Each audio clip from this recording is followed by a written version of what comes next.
And we are live, folks. Good evening. Welcome to Friday Night Tech Talk. I'm Mobile Geezer, which. And we are live, folks. Is my phone's acting up. To Friday Night Tech Talk. Sorry about that. So, if you haven't been here before, we do this every Friday night, and we talk about some of the tech stories from the past week, from last Friday to this Friday. And if you're new, please type something in the comments so we'll know you're here, and tell us where you're from. And Brian popped in, almost a half an hour ago. And here's Elna popping in. She's saying hello too. Glad to have you both, two of the best regulars there are. And if you're new here, I put the stories up for tonight on my webpage every week. So I'm going to go over there and let you see that. So you can follow along in the show notes if you want to. And you can click on the articles and read them for yourself. Pardon me. So I'm going to share screen and show you where to find that.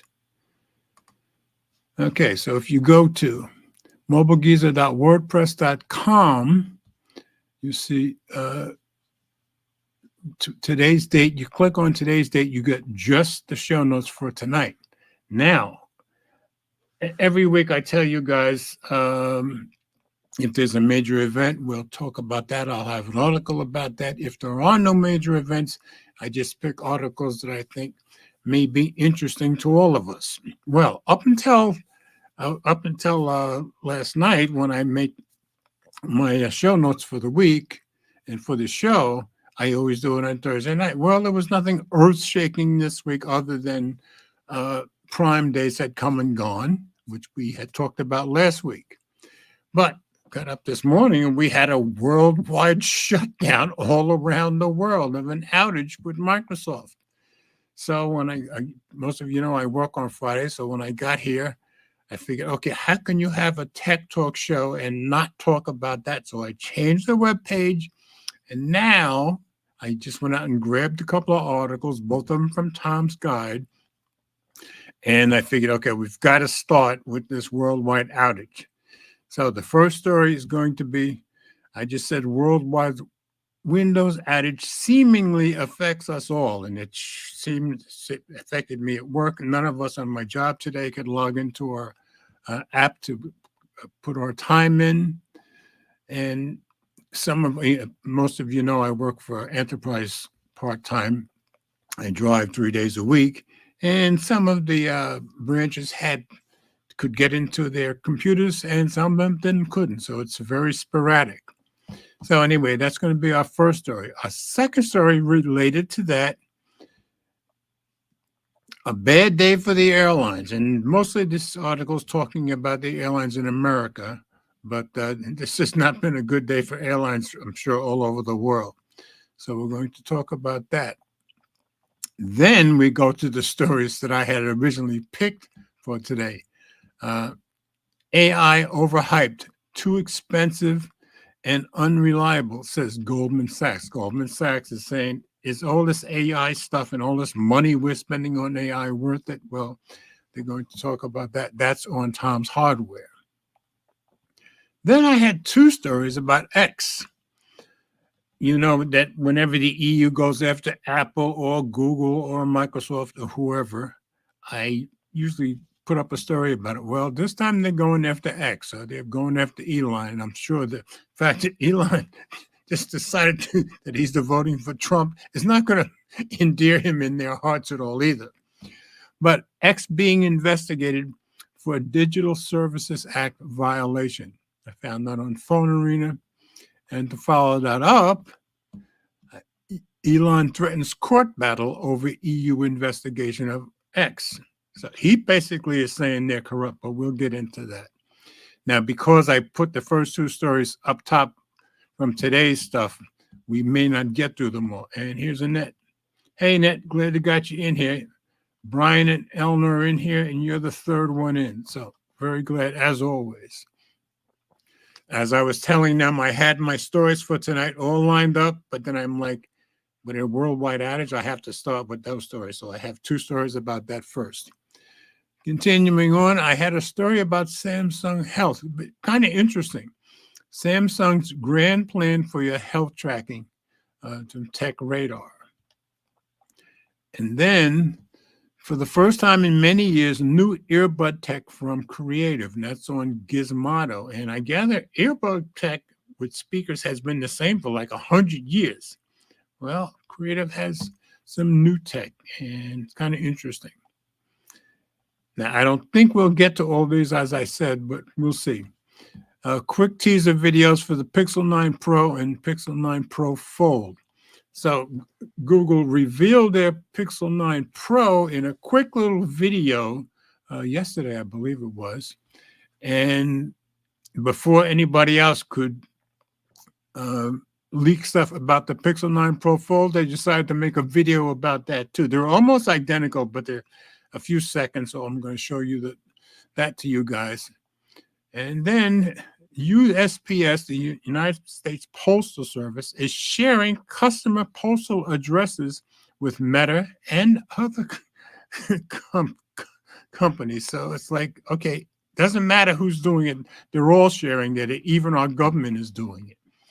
So those are stories. We might get to all of them, but we're going to start with the outage from today. So like I said, I grabbed this story when I came home, and you guys know I use Tom's Guide a lot, so I decided to just go there. So let's click on it. Windows blue screen of death hits millions in Microsoft and CrowdStrike outage. What you need to know, by Jason England 12 hours ago. Not even Clippy can save you. Anybody remember Clippy, which was kind of Microsoft's original assistant way back in the early 2000s? So let's drop this into Reader View and take a look at this. This has not been a good day for literally any Windows PC on Earth. Businesses have been affected by a glitchy CrowdStrike security update, which is causing Windows computers to be hit by the blue screen of death. Normally, this was just isolated to an individual user's frustrations, which are fixed by entering system recovery. But the scope of this is so massive that it's impacting airlines, banks, TV channels, and even emergency services. You can follow along in the latest ads. If you go to this article, you can click on these and get more information. What I want to do is take you through everything we know, what has happened so far, who has been hit, why it has happened, and what the potential fix is. Like I said, this was 12 hours ago. A short timeline of events. At around 12:15 a.m. Eastern Time, my time, New York time, if you want to say, on Friday morning, mass outages were being reported on Down Detector, citing a blue screen of death across a whole lot of IT systems. Seems like Australia was the first one to report it. Australia's Home Affairs Minister said the outage seemed to be related to a CrowdStrike issue. Following this, several companies, including airports, banks, and media companies, went down. Updates were posted on social media pointing towards issues with Microsoft and CrowdStrike services. The problem is everybody uses CrowdStrike. At 10:45 a.m. ET, CrowdStrike CEO posted a statement saying a defect was found in a single content update to Windows host and that a fix has been deployed. Not much is known about the progress of said fix, as millions are still being hit hard by it. It's the strange thing here, and most of you know, I was a programmer for 34 years.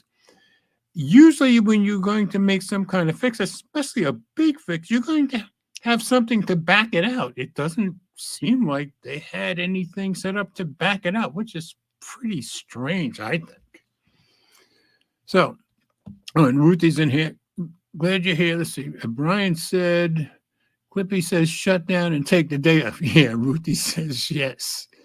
Oh, and Ruthie, there, just wanted to let you know before I forget about it, MKBHD, Marquez Brownlee, has an article, a review of the Ring, and you might want to take a look at his channel and take a look at what he thinks of the Ring. And bottom line, it's basically not for him. So I just thought you'd be interested to take a look at. I tend to trust his reviews pretty much. So, all right, back to the article. Who is impacted?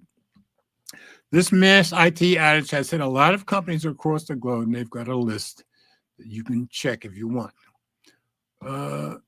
Now, get this. Fortunately, it's not every type of computer, as Mac and Linux users are not affected by this issue. So if you're on a Mac or Linux, you're not affected. But I did see another video today that people using Apple Pay, and we know that in the United States, that's a ton of people.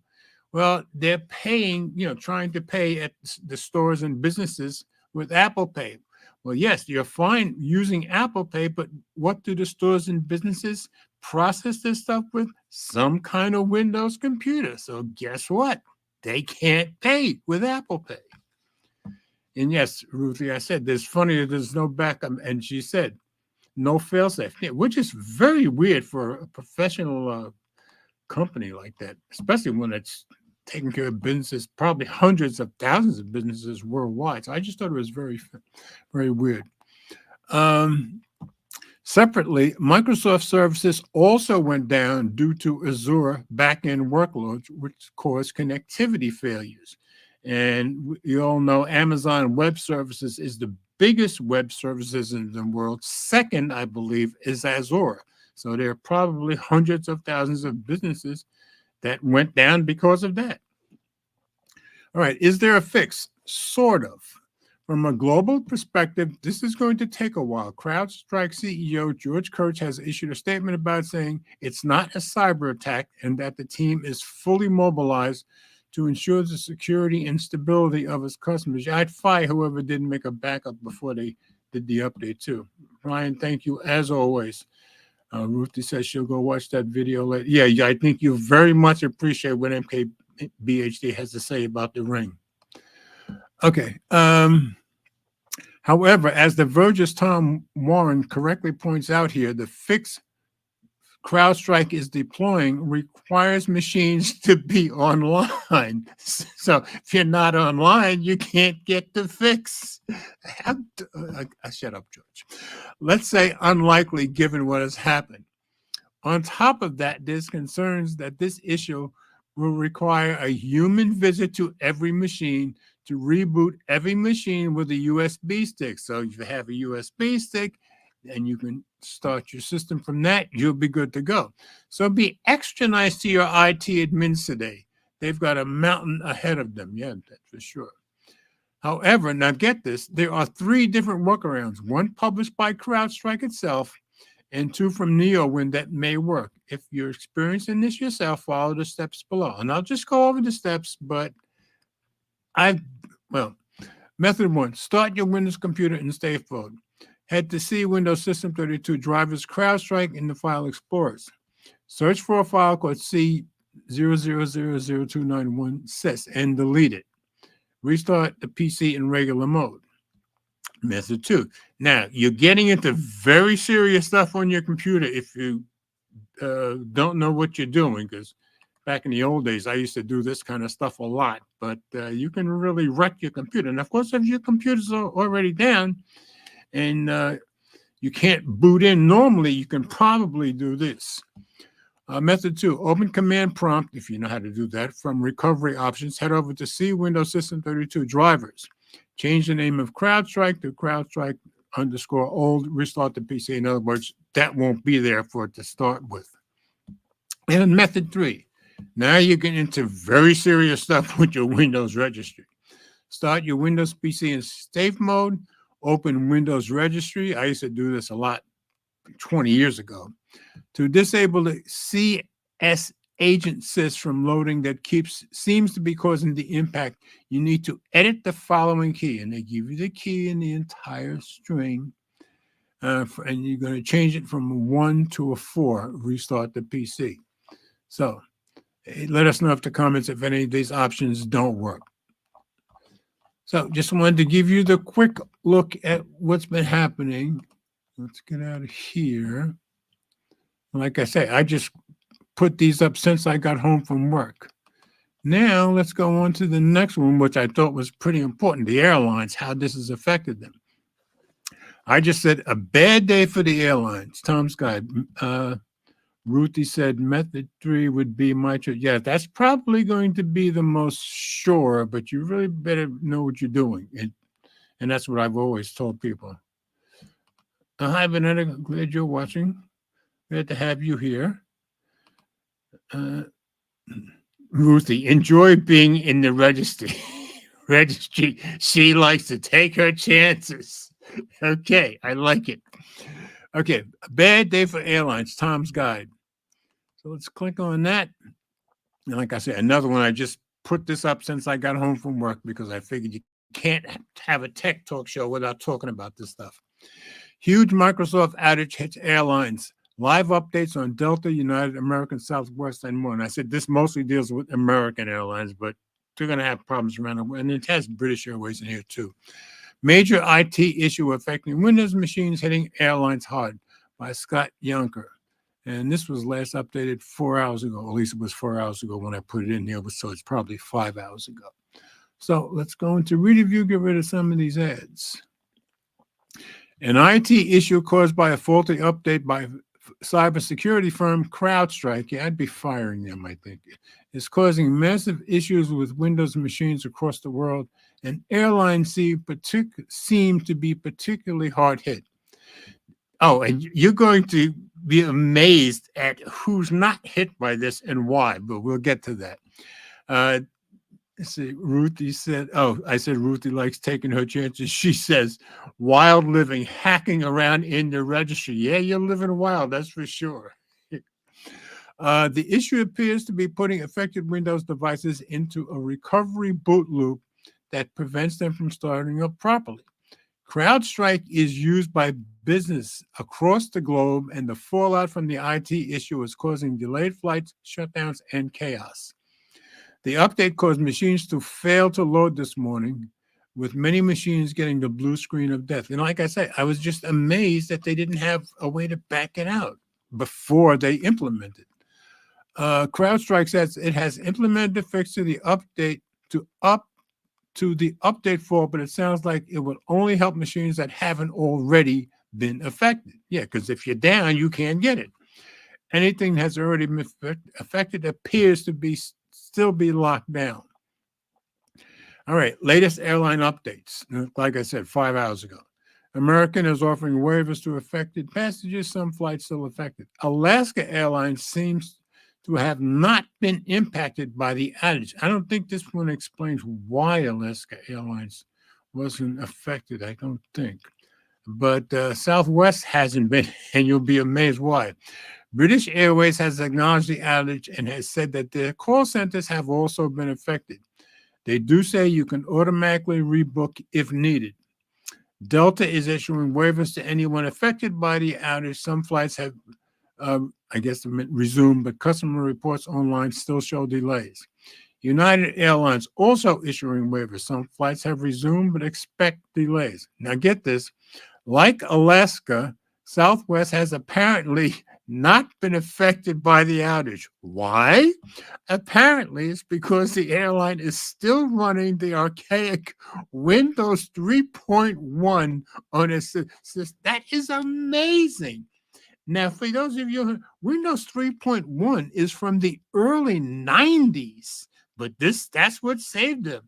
Ruthie says, that's nuts. 3.1 is not so safe to use, but it helped in this case. Yep, it's amazing. They're running 3.1. Anyway, I was just amazed by that. And here it says, here's why Southwest is still up and running.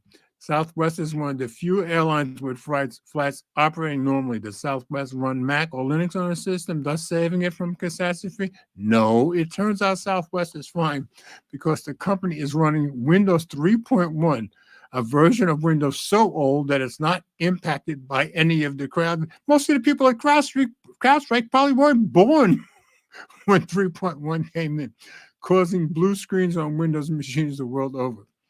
To give you, now get this, to give you some perspective, Windows 3.1 is about 32 years old. I said early 90s. That's 1992, okay?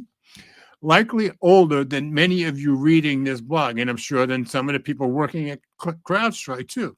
Some systems are upgraded to Windows 95, but that hasn't stopped. That's amazing. Of course, in any other situation, running Windows 3.1 would be a security nightmare. I'm sure it is. But today, Southwest's reluctance to run a modern operating system is the one thing that lets its planes take flight. That is absolutely amazing. Not much to update at this time. Flights still delayed for all three carriers. They're working through it. United, this is 2:57 p.m. Released an update saying some flights have resumed, but they don't know when they'll be back. 2:24 p.m. Oh, this is a map showing Flight Radar 24 keeps track of planes around the world and airports. While the main flight tracker shows hundreds of planes in the air, the airport disruption map, and that's this, they have shows airports across the country with delays. The map above shows disrupted airports regarding departs. Green is okay. Yellow means that there are minor delays with some cancellations. Red means major delays and cancellations. And we'll talk about, but I took a look at it as soon as I saw it, and I could see New York was affected. Washington was affected. Dallas, you can see it was affected. And LA, because you could see red in all those places, and a bunch of others. Planes that are already in the air should be fine, but as you can see, multiple airports are experiencing delays. The hardest hit in both arrivals and departures appears to be Atlanta's Hartsfield-Jackson, which I think is the largest airport in the world, the busiest airport in the world. And all three of the major airports in New York City, which would be Kennedy, LaGuardia, and Newark, which is where I'm from. So, passengers traveling through Los Angeles International Airport are experiencing a mixed bag of delays and cancellations due to tech outage, an airport spokesperson told CNN. At Hartsfield-Jackson Atlanta International Airport, airside operations are working, although some customer-facing airlines are dealing with few challenges amid the ongoing global computing. Well, that's pretty good, I would say. Andrew Goldbill, who oversees public affairs outreach at the airport, told CNN. Dallas-Fort Worth officials anticipate significant delays and cancellations throughout the day, I guess, unless you're Southwest. We ask customers to verify your flight stats for your airline prior to heading to the airport. Longer lines are possible, so allow extra time. You think? Let's see. And Brian said 3.1. What the hell? That's what kept them running. They're running analog controls. I wouldn't be a bit surprised. Brian still says next month Southwest sends memo saying they're upgrading their systems to Windows 90. I wouldn't be a bit surprised. Hey, Mario, I'm just going over the some of the blue screen of death stuff, and the second article is dealing with the airlines and who's not affected in the United States. Alaska Airlines, and it doesn't tell us why. But Southwest Airlines is not affected because they're running, get this, Windows 3.1, 1992's Windows 3.1. Brian says, George from Brick City, the 11th Wu-Tang Clan member. Anyway, all right. So I'm not going to go through this whole thing, but I just thought I'd let you guys see. They're having lots and lots and lots of issues. So I thought I should definitely make those the first two stories that I went over. So since there were no other major stories other than Prime Tuesday and Wednesday, I figured this was going to be a week where we weren't going to have major stories until this morning. And like I said, even none of us on my job could even get into our app on our phones today. So we all had to send our time to our boss, and when they get it fixed, they'll put our time in for us. So now we're going to go on to, and I have no word from Ted today, and of course not Will, but if anybody pops in, I'll certainly let you guys know. So now we're going to the stories that I just thought were interesting this week. And this one really caught my attention because I've had the same feeling. I said AI overhyped. AI overhyped, too expensive, and unreliable, said Goldman Sachs. This was on Tom's Hardware. Let's go take a look. Yeah, and you can see a lot of videos saying what a hype job the whole AI thing is. And Big House is in it. What's up, Big House? Glad you're here. I thought Wu was from Long Island. Let's see what else he says. Yep, glad you're here, Big House. I just went over the blue screen of death from around the world stories, which I didn't have until I came home from work. And then I just went over how it's affecting the airlines. Oh, here's Ted. What's up, Ted? Ted's at a photo exhibit, but he was sure you would be talking about the Microsoft outage, which I did. Okay.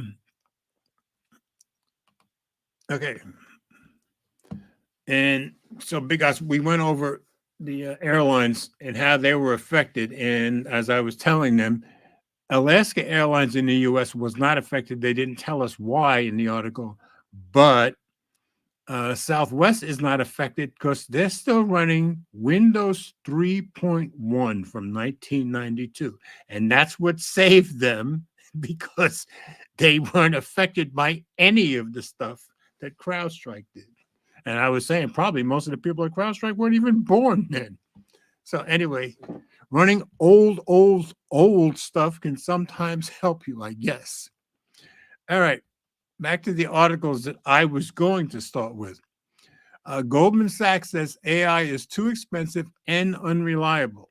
Firm asks if overhyped AI processing will ever pay off massive investments. I agree 100%. By Joey Morales, and this was published the 13th, so 6 days ago.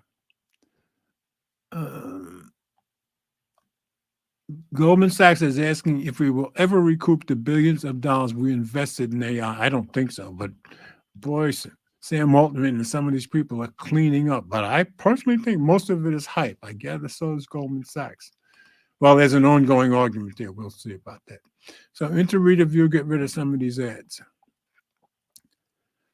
Corporations and investors have been spending billions of dollars on building AI. The current large language models we use today, like GPT-4o, already cost hundreds of millions of dollars to train, and the next generation models are already underway, going up to $1 billion.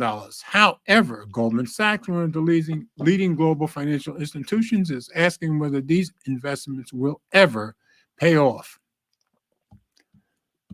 Let's see. Because said, I heard the story. I was looking in the background. Oh, Windows 3.1 nuts. Yeah, I'm glad you heard it. Because if I just told you that, who would believe it? All right. Sequoia Capital, a venture capital firm, recently examined AI investments and computed that the entire industry needs to make $600 billion annually, just to break even on its initial expenditure. So people have spent a lot of money on AI. So as massive corporations like NVIDIA, Microsoft, and Amazon are spending huge amounts of money to gain a leg up in the AI race, Goldman Sachs interviewed several experts to ask whether investments in AI will actually pay off. And they really disagree about this. The expert opinions in the Goldman Sachs report are currently divided into two groups. One group is skeptical about its group, saying that AI will only deliver limited returns to the American economy and that it won't solve complex problems more economically than current technologies. I'm on their side. On the other hand, the opposing view says that the capital expenditure cycle on AI technologies seems promising. I don't see it. And is similar to what prior technologies went through. MIT professor Darren Acemoglu, I guess I got it right, estimates that generative AI's impact on the economy will be limited, contributing to only around 0.5% increase in the productivity and a 1% addition to GDP output. I would agree with that one, but here's the other side. This sharply contrasts estimates by Goldman Sachs economists who suggested a 9% jump in productivity and a 6.1 increase in GDP. Huge differences there. He also said that even though AI technologies will eventually evolve and become less costly, he isn't convinced that the current trend of dumping more data and computing power at AI models will allow us to hit our vision of artificial general intelligence more quickly. I agree. Yeah, and people like Sam Altman are going to keep hopping them up because they're making billions. Human cognition involves many types of cognitive processors, sensory inputs, and reasoning capabilities. Large language models today have proven more impressive than many people would have predicted. Yeah, but they get a lot wrong. But a big leap of faith is still required to believe that the architecture of predicting the next word in a sentence will achieve capabilities as smart as HAL 9000 in 2001, A Space Odyssey. And even HAL was killing people just because it decided to. It's all but certain that current AI models won't achieve anything close to such a feat within the next 10 years. Well, that's probably good because HAL went off his nut, right? The contrarian view on the report comes from Kash Rangan and Eric Sheridan, both senior equity research analysts at Goldman Sachs. They say that even though returns on AI investments are taking longer than expected, they should eventually pay off. I wonder what they're basing that on. And don't mind me, I tend to look at things as a programmer, developer. So that's how my mind works. Rangan says every computer cycle follows a precision known as IPA, infrastructure first, platforms next, applications last. The AI cycle is still in the infrastructure build-out phase. Yeah, but it has been the entire time. So finding the killer application will take more time, but I believe we'll get there. This capital expenditure cycle seems more promising than even previous CAPEX cycles because incumbents rather than upstarts are leading it, which lowers the risk that technology doesn't become mainstream. So they think it'll become mainstream. Incumbents like Microsoft and Google have access to deep pools of capital, yeah, but Google stays behind and is always screwing up. An extremely low cost of capital and massive distribution networks and customer bases, which allows them to experiment with how the capital dollars could eventually earn a return. Yeah, and I think Google could do a good job with this stuff if they stop trying to catch up with OpenAI and Microsoft, but they keep trying, and that gets them in trouble. Anyway,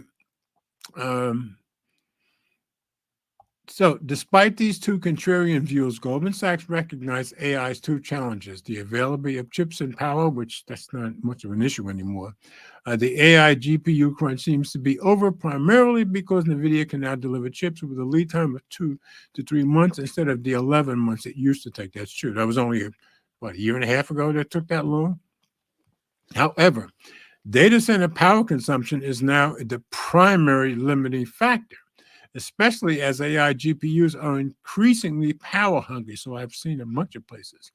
A single modern AI GPU could use up to 3.7, I guess, MWH's megawatts of power annually, with all the GPUs sold just last year, consuming enough electricity to power more than 1.3 million average American households. So this really uses up electricity.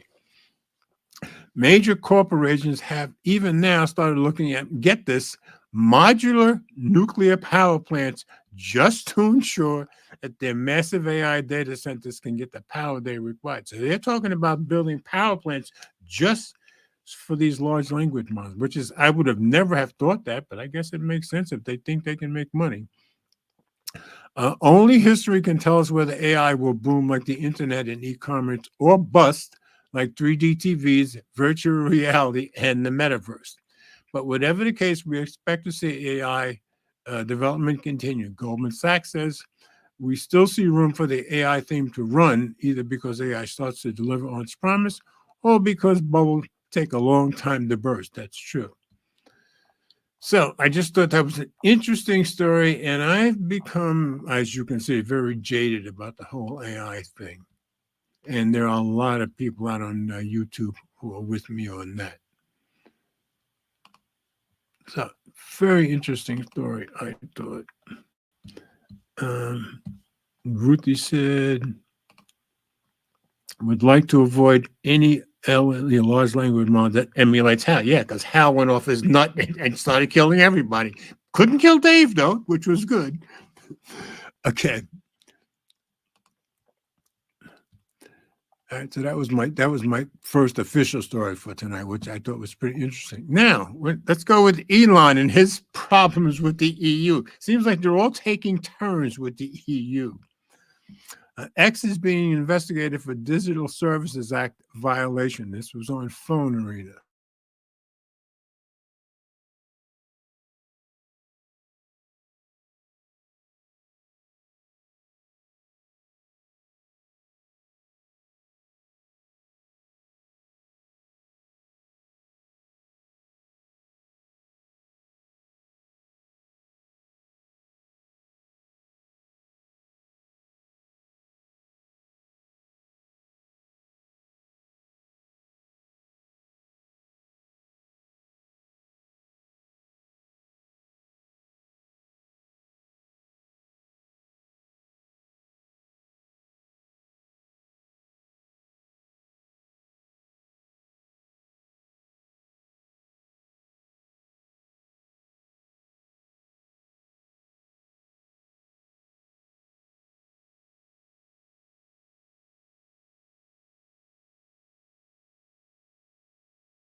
Okay, folks, we're back. Lost entire connectivity to the internet. Yeah, I saw it, Ruthie. Somehow everything shut down. The Wi-Fi just was gone for a few minutes.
Okay, I'm back.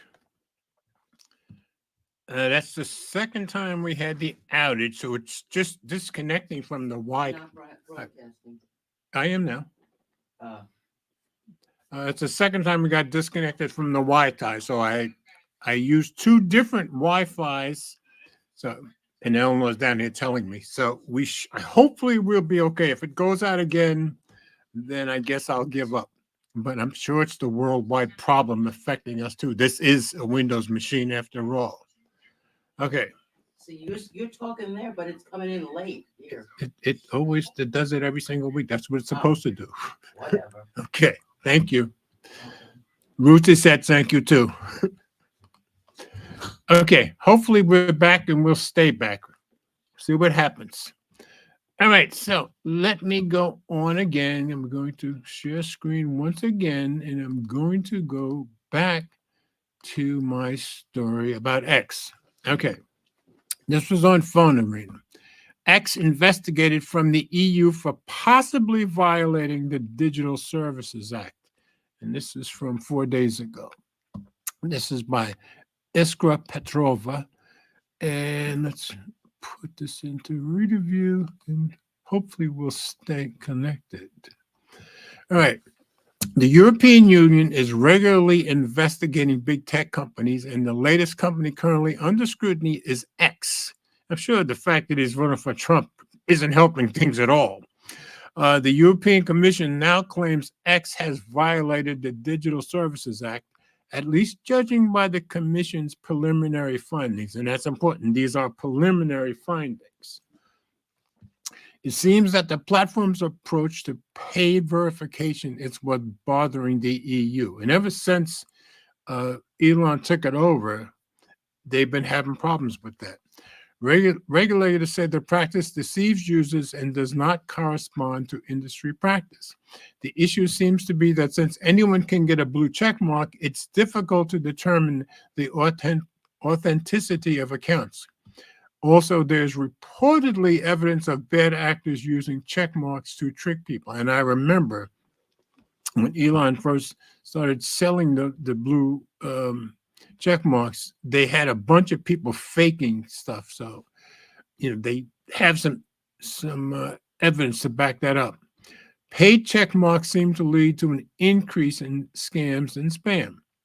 On top of that, the EU believes that X has a lack of advertising transparency. This surprised me. The EU claims that the tech giant doesn't have a reliable, searchable ad repository. You would think that would be, you'd have to have that. The EU says that X violates the DSA, the Digital Services Act, by failing to give researchers sufficient access to public data. According to the Commission, researchers are dissuaded from carrying out projects or forced to pay high fees to do their research. Now, researchers from companies, I can see that, but if it's the EU researchers, I think you've got to let them in. Just my opinion. Back in the day, blue checks used to mean trustworthy sources of information. Now, with X, our preliminary views that they deceive users and infringe the DSA. We also consider that X's ads repository and conditions for data accessed by researchers are not in line with the DSA transparency requirements. X now has the right of defense. But if our view is confirmed, we will impose fines and require significant changes, which is normal with them. That's Terry Breton, EU's Internal Market Commissioner. If the Commission finds that X is guilty, it can be fined up to 6% of its global annual revenue, which they've all gotten that threat, which should be a pretty big sum. Also, the EU could direct X to ensure compliance with the Digital Services Act and impose further fines if the company fails to do so. So that's that story. So keep in mind, it's still preliminary, but I have the follow-up story. So let's get out of this one and go into that one. And I said, Elon threatens court battle over EU investigation of X. And this was on The Guardian. So Elon Musk promises battle in court over EU's crackdown on X's blue checks. So it sounds to me like they've got some justification for this, but we'll see. Regulators' findings suggest social network breach Digital Services Act could be fined 6%. So we just went over that. So we'll jump around in this one because some of it's going to be the same information.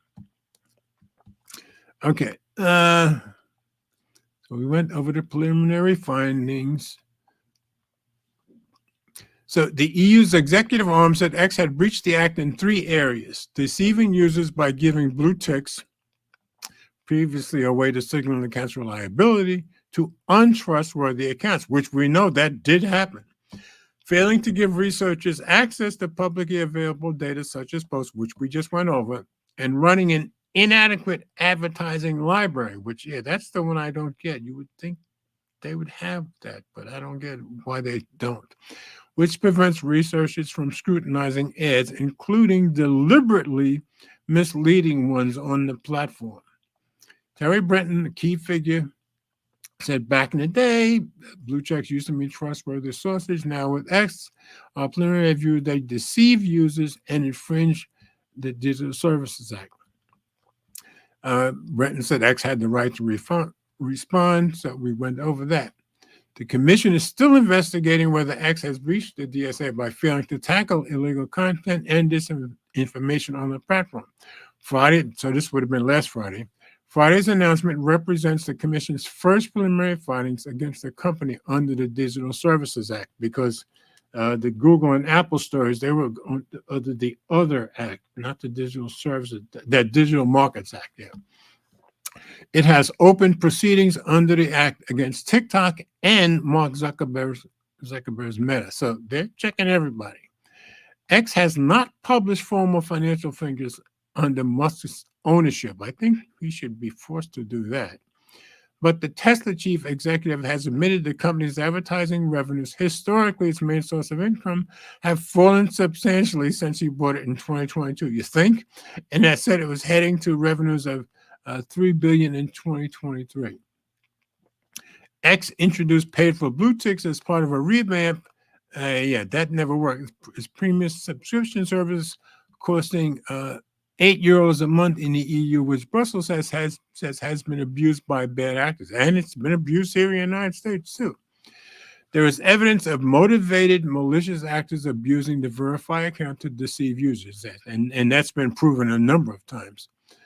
Musk's first attempt at revamping the premium service in 2022 resulted in a rash of imposter accounts. That's true, as pranksters took advantage of the change to buy a blue tick and pretend to be companies such as Nintendo and Tesla, as well as public figures including the Pope and George W. Bush. I remember that.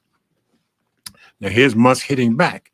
Musk hit back at the EU on Friday in posts on X that claimed the commission, now get this, had offered X an illegal secret deal to avoid a fine by agreeing to quietly censor users. Now, how do you know whether that's true?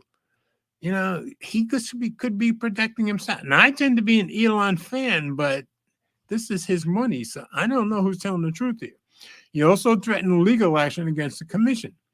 The European Commission offered X an illegal secret deal. If we quietly censored speech without telling anyone, they would not fine us. Maybe that's true, maybe not. Politicians are politicians, but I don't know who to believe here. The other platforms accepted that deal. X did not. And it's got a link here. I haven't gone to it, but I guess if you want to check it out, you can. All right, so that's from a week ago. Elon says, we look forward to a very public battle in court so that the people of Europe can know the truth.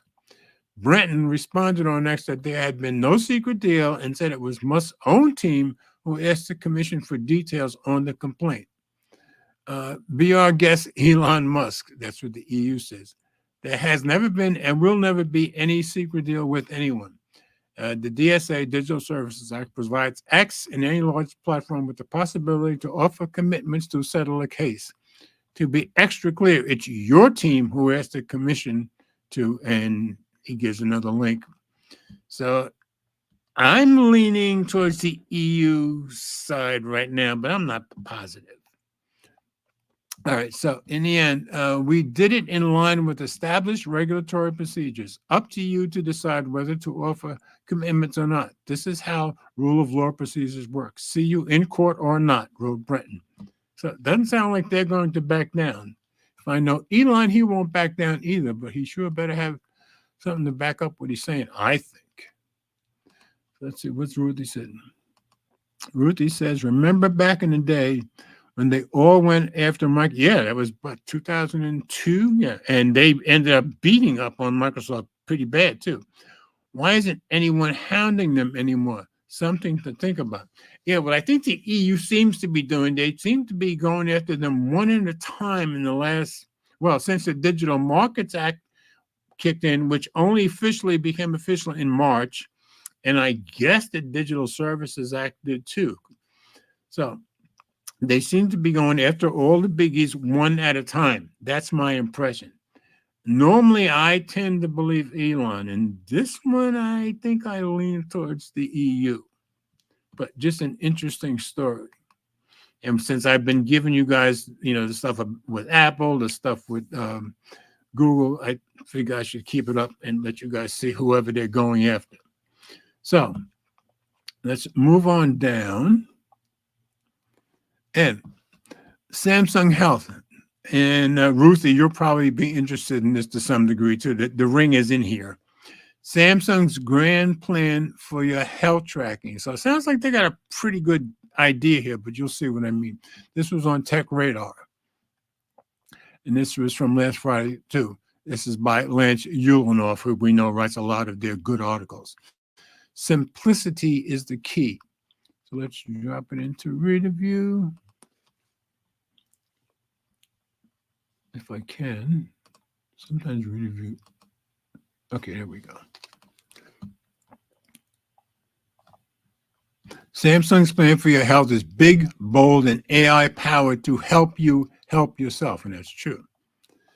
As Samsung's first Galaxy Ring and Galaxy Watch Ultra launched in Paris at Galaxy Unpacked, Samsung's health plans are coming into sharp focus. They are best described as ambitious and based on the realities of our changing global demographics, the limits of what people will use in the current state of AI. Now, here's a place where I think AI is somewhat useful.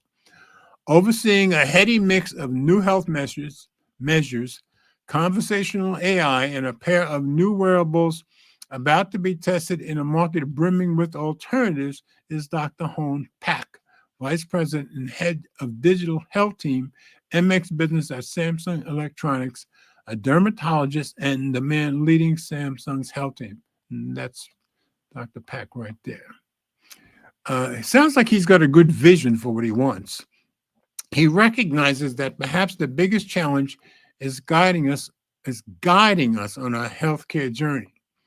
Everyone knows, now get this is important. Everyone knows what they're supposed to do, and then we find it kind of difficult. That's like in my case, I'm an exercise fanatic. Most people aren't going to put in 8 to 10 hours a week on exercise like I do. So he's trying to somewhat mitigate that. So our aim with our products and software is to really simplify healthcare to the extent that it is possible. So smart, said Dr. Pak doing a roundtable discussion in Paris. That was where the Unpacked event was. Simplicity is a theme Dr. Pak returned to repeatedly. It might seem at cross purposes with the watches that can not only measure your heart rate, sleep, activity level, heart rate variability during sleep, blood oxygenation, and a host of other metrics, but now are offering, among other things, sleep apnea detection, a new energy score.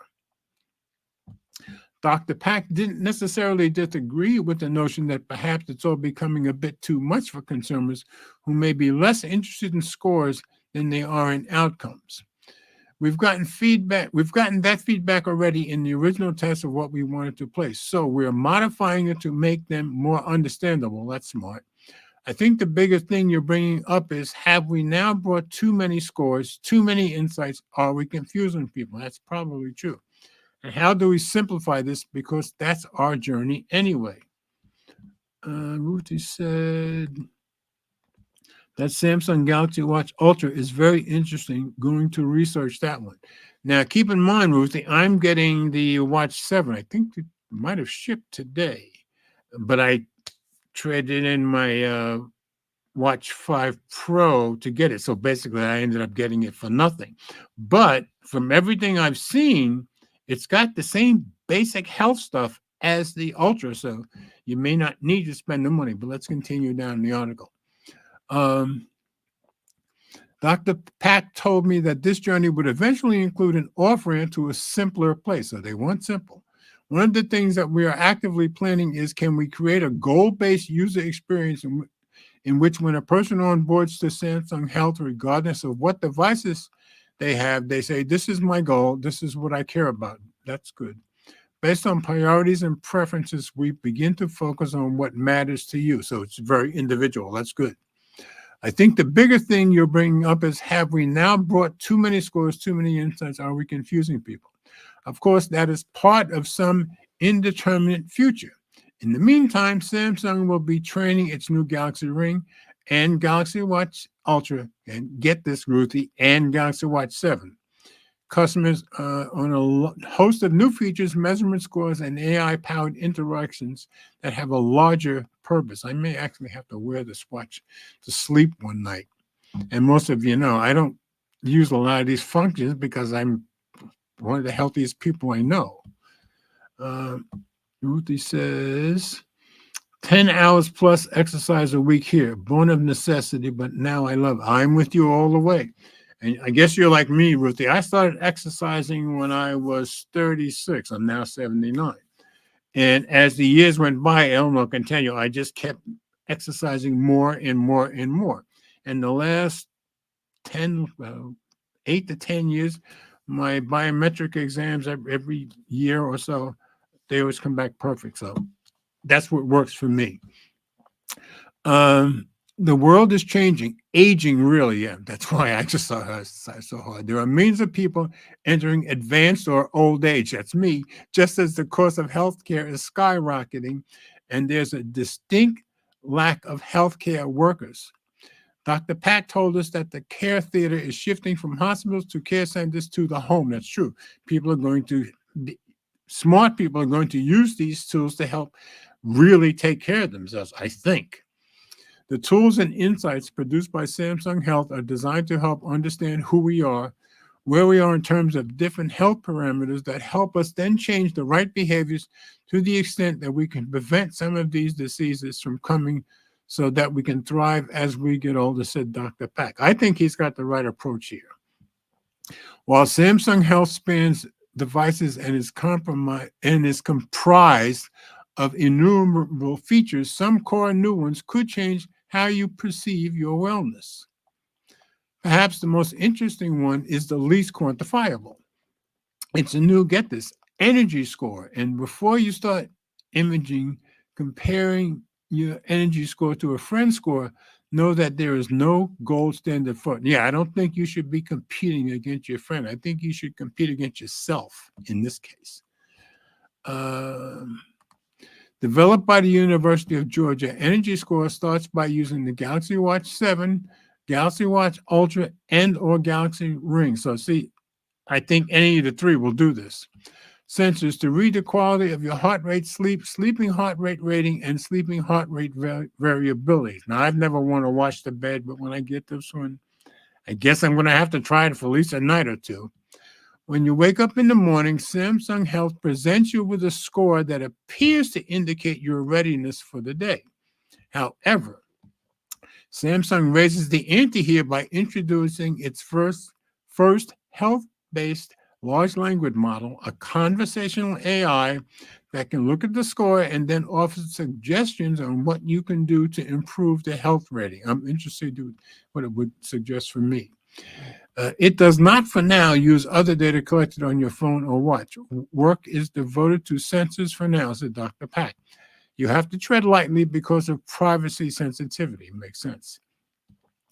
Even so, it's a big moment for Samsung's AI ramp up and the efforts to use various AI and generative touch points to build a big picture of you. That's the key to me, of you.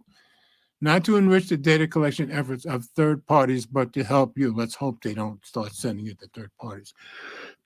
Pardon me. The energy score is our first movement towards leveraging AI to create a more holistic insight across the 4 pillars of health, said Dr. Pack. Even though your energy score, which may have other factors related to it like age, is not directly comparable to anyone else's, right? Dr. Pack agreed that some normalization and maybe even a mean based on collected data to build some sort of average energy score could show up somewhere down the line. Yeah, so if it's going to be for the average person, that's probably not going to work for me. One of the things, and probably not for Ruthie based on the amount of exercise she does either.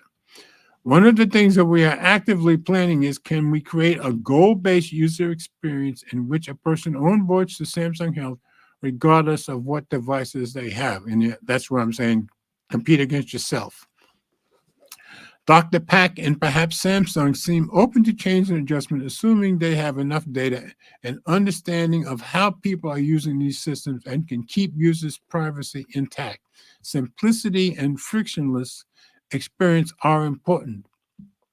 When we talked about the hoops you must jump through, say, take an ECG or SpO2, my SpO2 is always perfect on my Samsung stuff. Reading, holding perfectly still and keeping multiple fingers on a smartwatch.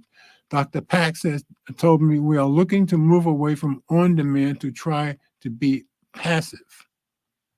Yeah, any day that I exercise, when I do have my Galaxy Watch 5 on, my SpO2 is always there on the app whenever I look at it, so that's good. Let's see. Ruthie says, that readiness for the day thing was one of the Aura's early features. Glance Samsung has it now. Me too. And I'm glad they have it on both watches and the Ring. So what struck me throughout our conversation was how Dr. Pack did not fixate on the new Galaxy Ring. Good for him. Sure, he talked about the concave design and how that brings sensors closer to your finger. And this is where MKBHD had problems with it, because he had to order a second size because the first size that it came up with was too big for him and it wasn't recording stuff right.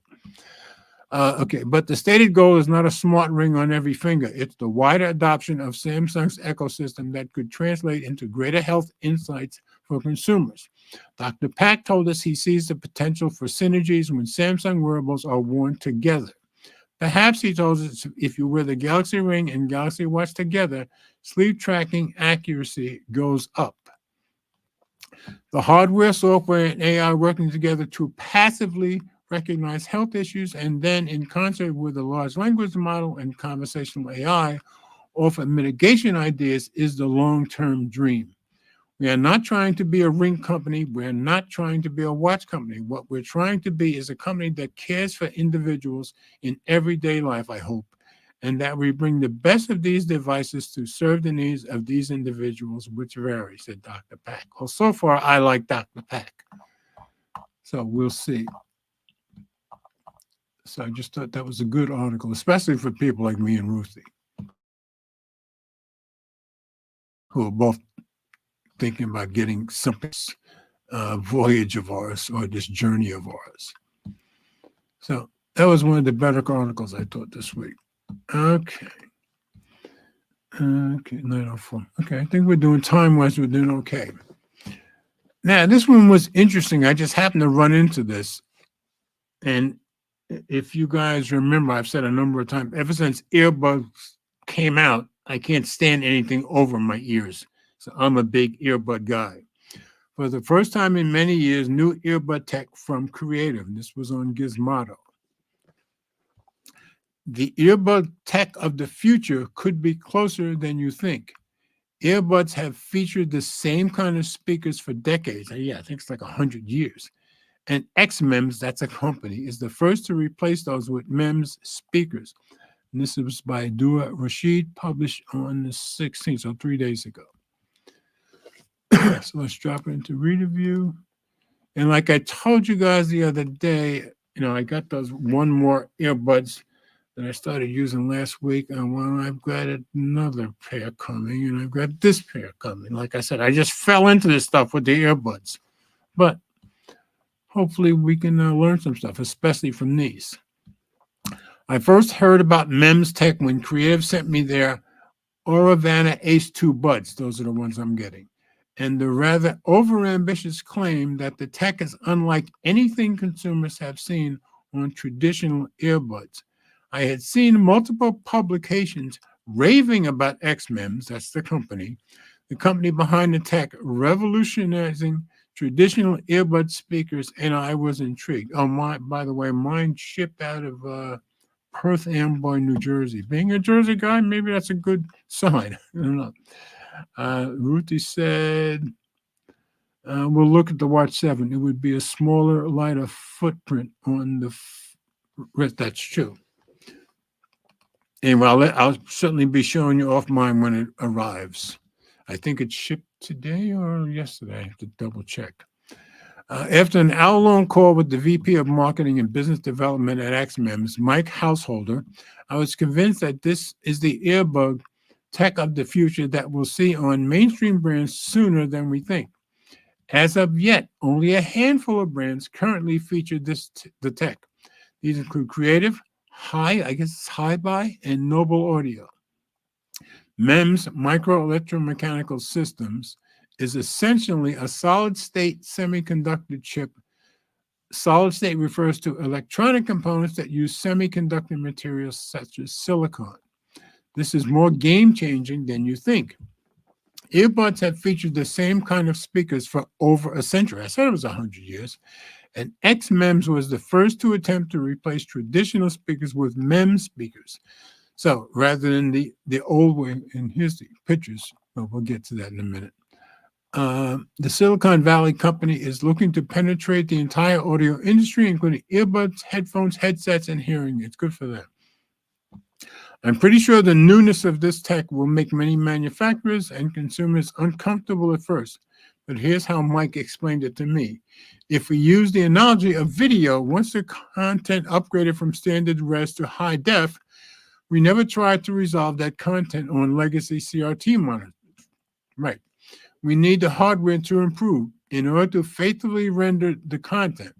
We're at the same point now in audio. We've got high-res wireless codecs going into those earbuds, and then they're coming out on the old technology, which is, you'll see that in a minute.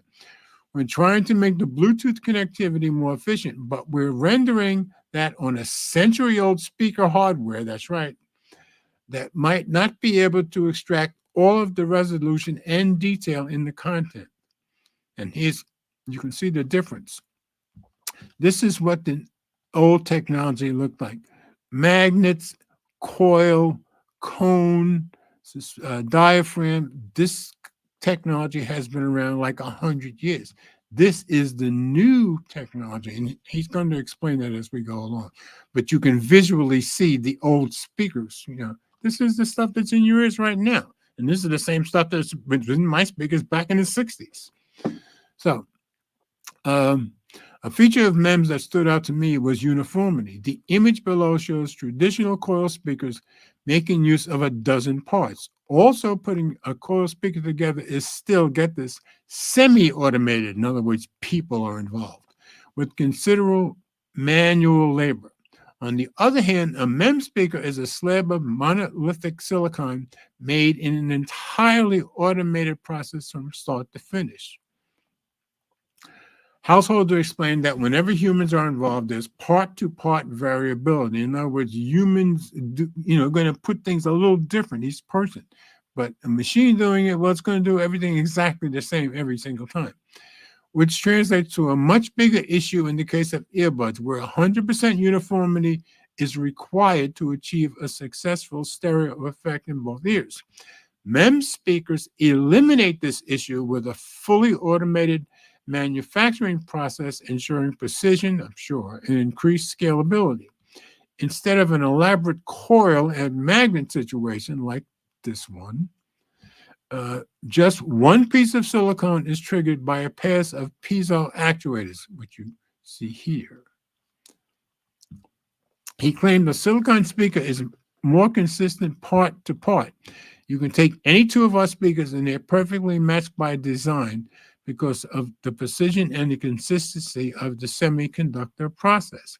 MEMS speakers also feature more durability than standard ones and are IP58 rated against water. So that's fascinated me so much. I said, I got to try these.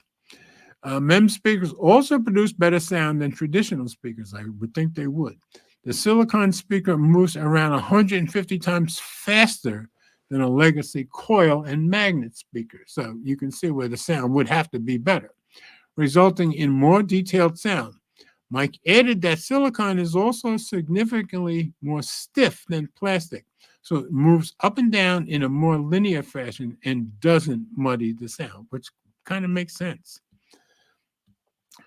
Creative's Auravana Ace 2 is the most notable product that uses MEMS speakers. I remember Mike challenging me to listen to my all-time favorite song in the Ace 2 and noticing details I had never noticed before. And that's what I'm looking forward to you to.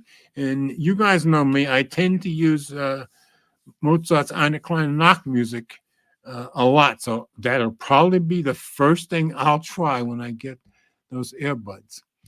I played my top favorite songs on these Mockingbird, Lost Horizon, Maria, and can attest to how crisp and clear everything sounded.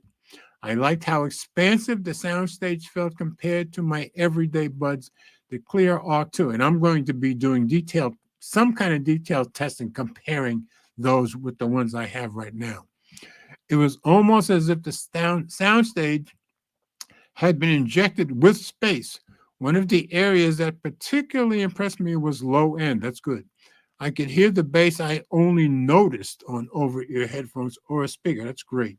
The mids were rich and balanced, and the treble didn't lose its crispness at high volumes. Now, keep in mind, I'm an old sax player, and I was a singer in bands for years. So my ear, I'm thinking, will love these, I think. Overall, I was amazed at a pair of $130 buds delivering sound as crisp as Sony's 400 headphones can achieve. I don't see a reason why mainstream brands aren't going to adopt this soon. I wouldn't be a bit surprised. What makes this tech impressive is the fact that it's beneficial to both manufacturers and consumers. For the former, an economical cost, better part-to-part consistency, and a fully automated process are enough reasons to switch. For consumers, significantly clearer and more detailed sound and an IP58 water resistance are attractive features. And I'm thinking once a manufacturer goes to this, it's going to be automatically cheaper because every part will be exactly the same. So, very good article, and it was enough to convince me I need to try these earbuds. So, hopefully, I'll get them by next week. I saw yesterday they were still in New Jersey, so we'll see.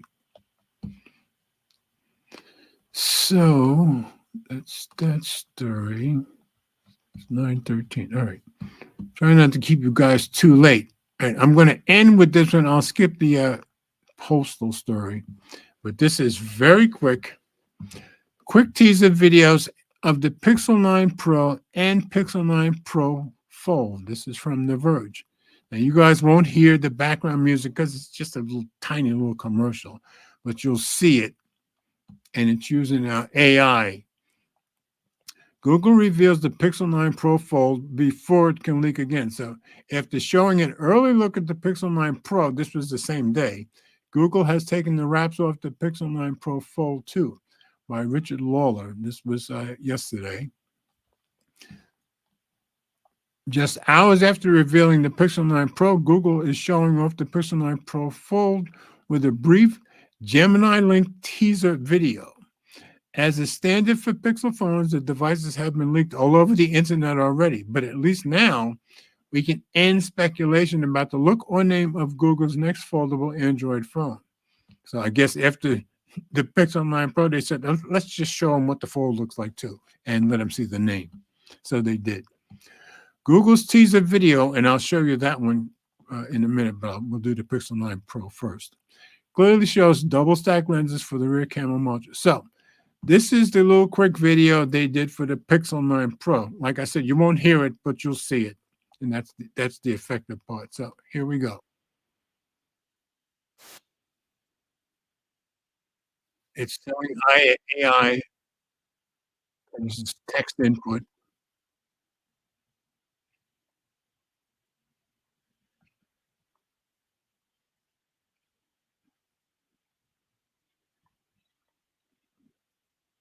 That's what the Pixel 9 Pro looks like.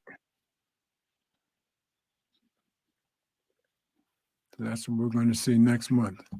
Now I'll go back and we'll take a look at the teaser video for the Pixel 9 Pro Fold.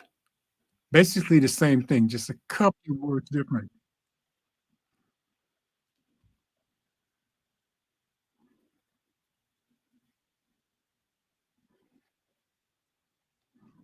Unfolding, of course.